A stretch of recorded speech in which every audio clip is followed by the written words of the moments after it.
Jaume Barberà ha presentat avui al Casal Marià d'Olot el seu llibre S'ha acabat el bròquil. Amb una sala plena de gom a gom ha exposat els seus ideals sense tabús i molt clarament, defensant per sobre de tot la veritat i reivindicant que es facin d'una vegada per totes les coses bé.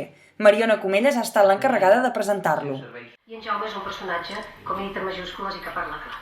En Jaume jo crec que com el bon vi no és que hagi anat millorant, sinó que ha anat fent aquest pòsit, aquella mare que fan les botes de vi, i en Jaume realment se'ns ha destapat.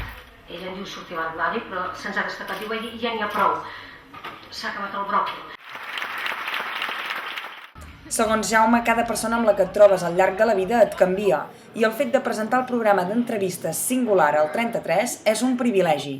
Ens ha explicat el que en pensa de les retallades a TV3. Són 249 i, per tant, com que encara no sabem noms, doncs jo puc ser un dels afectats. Jo tinc un defecte, tinc cabells blancs, Això, la reforma laboral es va fer, com he dit abans, per buscar la gent de cabells blancs. Per tant, m'hi oposo, clar que sí que m'hi oposo. Jo penso que no hi ha hagut el diàleg necessari que hi hauria d'haver hagut. Penso que s'han precipitat les coses. Jo reivindico una altra vegada el diàleg i crec que parlant les persones es poden entendre. Jaume Barberà també ha parlat clarament sobre la independència de Catalunya. Mira, jo no sóc antiespanyol, no ho he estat mai. Fins i tot considero que el castellà és la meva llengua. El que jo no vull, és que a mi no se'm deixi decidir, perquè jo vull decidir quina societat volem. Jo vull decidir que el meu fill, gran, no hagi de tornar a marxar del seu país perquè el seu país no li dona treball.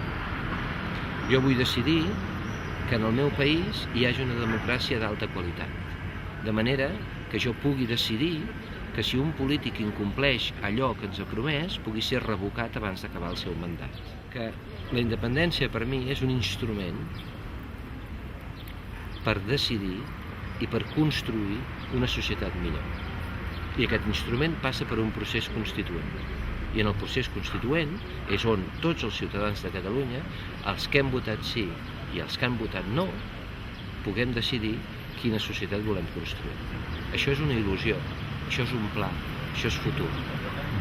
Algú em pot explicar quin és el pla i el futur que ens ofereix Espanya?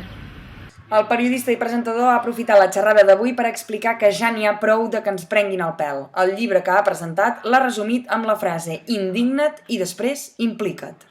Com que estic tip de mossegar-me la llengua, doncs una de les millors maneres per no mossegar-te-la, és no portar el paper.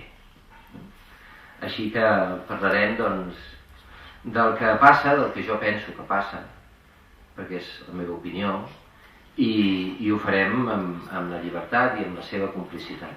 Una llibertat i complicitat que ha permès a tots els assistents aprofundir una mica més en les creences d'en Jaume i en el llibre que ha presentat.